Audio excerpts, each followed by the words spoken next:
So, have you ever said yes and immediately you feel a resentment in your chest, as if your lips said yes, but your soul is screaming for a no? I used to be that person, the one who said yes, the one who was reliable, the one who would explain, who would over explain, over give, the one who was always there for everyone, the one who never, not even on any day, would say no to a friend. I definitely did this because I wanted to be liked. And because of the circumstances of my upbringing and the circumstances of my life story, I found myself saying more yeses than no's that I wanted to say. Now, if you're new here, let me tell you my life story because you are definitely asking yourself, who is she and what happened to her? This is my life story. At the age of 12, I developed a ringworm right here. Now, this ringworm developed into what you see today. This is called perirhombic syndrome. It's a condition that just caused me to end up looking like this. Now, this happened when I was 12 in my teenagehood, where I'm trying to discover who I am and where I'm just trying to learn about people, the society, and become an adult. So now that made it a bit harder for me to learn to say no because I wanted to be liked. Definitely being different or having a disability, it comes with its own rejection. Now, naturally, also being a person, you're bound to be a people pleaser because you want to be accepted, you want other people to learn who you are, you want other people to blend and find you cool. So that's my story, and that's why for me it is a bit extreme. Do you know what's the crazy part? The more I said yes to people, the more I abandoned myself. The more people found me very reliable to abuse, the more people found me very reliable to their own lives. Like, people knew I'd be there for them when they want to do something that benefits their life. Like, somebody would just bring their child over and say, babysit, I want to go for a run. What about me? I also want to go for a run. But my lips will say, yes, bring the child, I'll babysit. So people pleasing is something that can happen to you when you don't even know. And when it happens to you, the more it happens to you, you abandon yourself. And you teach the world around you to find you reliable to abuse. And you teach the world around you about your self-worth. And because you're always saying yes, you're training the world around you never to consider your feelings or never to consider your availability. So people pleasing is very damaging. So today, at the end of this video, we are going to be talking about how to break free. But firstly, I want to explain to you the nature, why you are a people pleaser, why I was a people pleaser. Now, I want us to talk about the nature of people pleasing. Now, the nature of people pleasing is very interesting. It's not like you just say yes to everything aware. It's a survival strategy. The way I see it and the way I studied people pleasing, as in my case, I knew that if I said yes to people, they'll like me despite my condition. They'll find me cool, they'll find me reliable, and therefore people will keep me safe. Because remember, as human beings, we are wired for relationship. We are wired to have people around us. And because I didn't want to be abandoned, I had the fear of rejection, I developed people pleasing as a survival strategy. And that's probably what's happening to you as well, because the only way you're listening to this video is because you're a people pleaser to be like that. So I definitely get you. And let me tell you, if you want to see that this is a survival strategy, you will find that you are the person who is praised, mostly praised for being the peacemaker, because conflict makes you uncomfortable. So you're going to say yes. You'll find that because you are that person who is praised for being a good girl, you rather stay there, stay safe. You're afraid of even giving a conflicting idea or a conflicting opinion. Even when you feel deeply wrong about something, you cannot just say it. Why? Because it's your survival strategy. You want to be liked, so you end up saying yes to everything and being a people pleaser. The way people pleasing works is very funny as well. You become agreeable, available, and accommodating, and it means that at any point people need someone to fall back on. They know that you're available, they know that you'll agree. If somebody wants somebody on their corner, they know that if they discuss something with you, you'll say yes because you don't want to let them down. So with people pleasing, your identity is just surrounded by being a good person, by being this person who shifts to accommodate other people. Therefore, that becomes your whole identity. It rules your whole life and it defines who you are.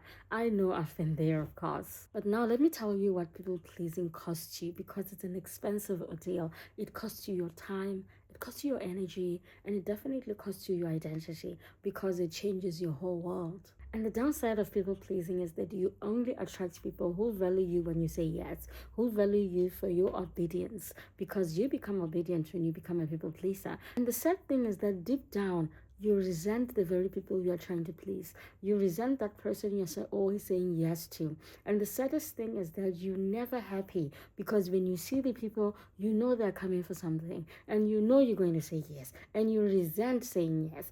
Immediately after saying yes, your soul screams, why didn't you say no? Because your soul knows the right thing to do. So the cost of people pleasing is that it costs you your entire identity. You start to loathe and hate how you are. You start to hate that very identity, and you hate the very people you're trying to help. Oh, I remember how I used to be so angry and so tired when I see the people coming. I used to feel like, they are here. Because I had built a whole identity around being the nice one, being the one who's understanding, be the one who never says no. Let's talk about how do we go from here, because we need to break free from people pleasing. And now this is the most interesting part of the video, because I'm going to tell you practical ways on how to break free from being a people pleaser, how to stop. And definitely this is how I stopped, because I went deep into research and I wanted to understand how can I break free. Now this is how we're going to do it. Now first thing is first, I want you to start noticing your fake yes. Because that fake yes, when you say it with your lips, your soul aches for a no. When you say yes every time, and your body changes, that's your fake yes. If you find yourself saying yes and immediately your body doesn't feel right, call yourself out. You just did a people pleasing scene right there. The second thing I want you to do is always replace the yes with a space. When somebody asks you something, please feel free to say I'll get back to you, because you don't owe anybody an immediate answer. You don't owe anybody a quick yes or a quick no. When somebody says, can you come and babysit? You are free to say, I'll get back to you. I'm still in the middle of something. Or I'll give you an answer after I've checked one or two things. You know, if you find yourself under pressure when the people call, you don't have to take that call. Nobody's absolutely holding a gun to your head to say yes. So replace the yes with space, with time. The third piece of advice I have for you is that you need to start with the small no's. I didn't become a no queen. I didn't become a control queen overnight. I started saying no to really small things that look like they don't matter.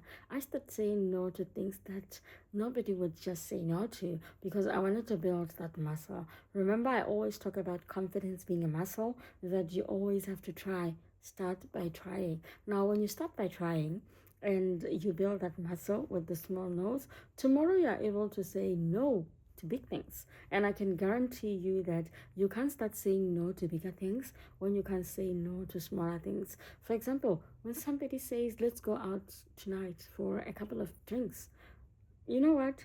It's okay to say no. Or give it space, say, I'll get back to you.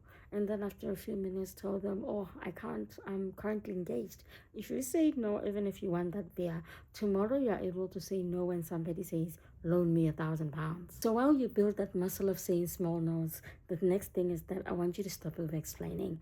There's this thing where you feel like you have to justify your no. When you're a people pleaser, you often feel like you should say no because, no, stop right there. Now, if you want to stop people pleasing, you have to stop justifying. When the people ask, say, I can't talk about it, they will understand that you are learning to exercise your power, because power doesn't often mean big things. A powerful person is often somebody who is able to say no and not explain themselves. Is a person who's able to say no without even feeling bad. So stop over explaining, because your worth is not tied to how available you are. Your worth is not tied to even the explanations that you give.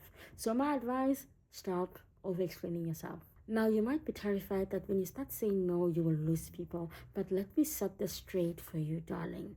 The people who truly value you do not attach your value to you being available. And the people that love you do not attach their love to you always saying yes to their needs. And I want you to understand something, and you have to understand this very well. Your self-worth is not tied to anything. It's not tied to you having anything, or you being available to give to something, or you being available for somebody. It doesn't have anything to do with your possessions or what you can offer. Your self-worth is tied to you being entirely a human being. You are born self-worthy. You don't need to do anything to be worthy. Therefore, you don't need to do anything for anyone for them to find you important. Therefore, at any point, if you find yourself with somebody, that only justifies your self-worth when you say yes to them. If you find yourself with somebody who only justifies their friendships or who only values you when you have something to give to them, you're in the wrong place. Definitely, you shouldn't be there. Now, I want you to understand this and understand it very well. When people start leaving because you said no, you should understand that they should go. Don't fight, don't go after them. It's the natural selection process. It's the process of you starting to get better at everything. It's you having an identity shift. Because remember, people pleasing became your identity. When it stops being your identity, it means people that value that part of you, they should go. And you're definitely not here to be convenient. You are here to live life on earth just like anybody else, and live it thriving with people that value you for who you are, not for your availability or your schedule. So I know choosing yourself isn't comfortable at first, but it's a muscle. The more you do it, you get better. I can promise you that. Been there, done that. I'm one of the people who are able to say no when I don't feel like anything. Nobody can push me into anything. Even people in my life, they know that they can't come with ridiculous demands because I've built this muscle. Over time, they understood I've got boundaries. I can say no. And they understood that my worth has nothing to do with what I do for them, because I'm not here to be convenient. I'm just here to live my life. And if you want to be part of my life, you know that I can say no without even explaining myself. You know that I can even say no because something doesn't suit me. It was really lovely talking to you. If this message spoke to you, if this message spoke to the person in you who's always saying yes, I want you to comment one word: choosing me.